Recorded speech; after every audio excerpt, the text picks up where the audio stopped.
ओम नमस्ते जी।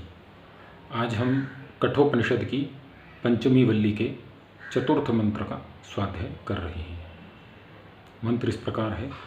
अस्य विस्रंसमानस्य शरीरस्थस्य देहिनः देहाद्विमुच्यमानस्य किमत्र परिशिष्यते एतद्वैतत्। इस मंत्र में आत्मा और परमात्मा इन दोनों के बारे में यमाचार्य जी नचिकेता को बता रहे हैं, क्योंकि उसका प्रश्न था कि आत्मा का मृत्यु के पश्चात क्या होता है।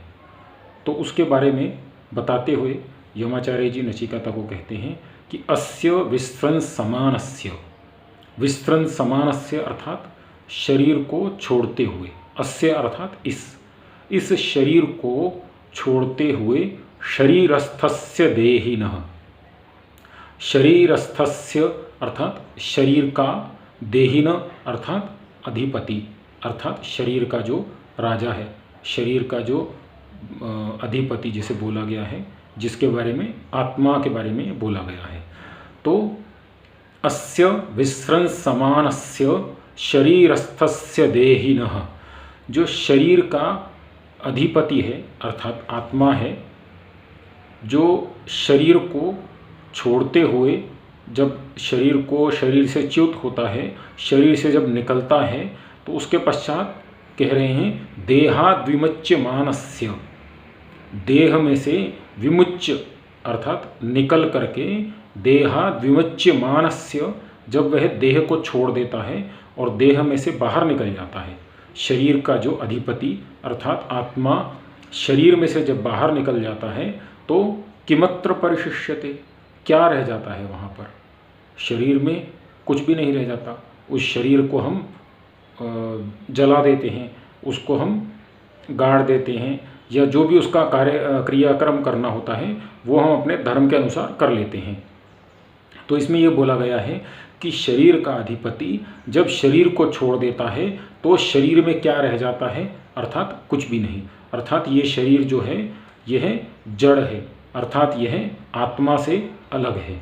यह शरीर आत्मा नहीं है, शरीर जड़ है और आत्मा से भिन्न है। ऐसा हम ये समझ लें इस मंत्र से, ऐसा इस मंत्र में समझाया गया है। उसके पश्चात कहते हैं एतत् वैतत्, यही है वह जिसकी हमें खोज करनी है, जिसे हम ढूंढ रहे हैं, जिसे हम प्राप्त करना चाहते हैं, जिसे हम समझना चाहते हैं। तो वही है वह आत्मा। और इसी मंत्र का अगर हम प्रकृति में अर्थ देखें तो जब प्रकृति और ये शरीर ये धीरे धीरे नष्ट ही हो रहा है, आज है और कल कुछ होगा और कुछ नहीं होगा, धीरे धीरे अपने समय के पश्चात यह शरीर और प्रकृति दोनों ही नष्ट होने वाले हैं। प्रलय होगी, उस समय सृष्टि नष्ट हो जाएगी, और जब शरीर का समय होगा तो शरीर तो नष्ट होता ही रहता है। तो अगर हम प्रकृति में देखें, जब यह प्रकृति नष्ट हो जाएगी, प्रकृति का जो देहिन है अर्थात प्रकृति का जो अधिपति है वह शेष रह जाएगा। तो हम प्रकृति को भी जड़ समझें, इस शरीर को भी जड़ समझें। शरीर को चलाने वाला आत्मा है और प्रकृति को चलाने वाला परम आत्मा अर्थात ईश्वर, ये दोनों हैं। इन दोनों के हमें दर्शन करने चाहिए, शरीर में आत्मा और प्रकृति में परमात्मा, क्योंकि शरीर नष्ट होने के पश्चात जो बचता है वह आत्मा, और प्रकृति नष्ट होने के पश्चात जो बचता है वह है परमात्मा। तो ये इस मंत्र का अर्थ हुआ।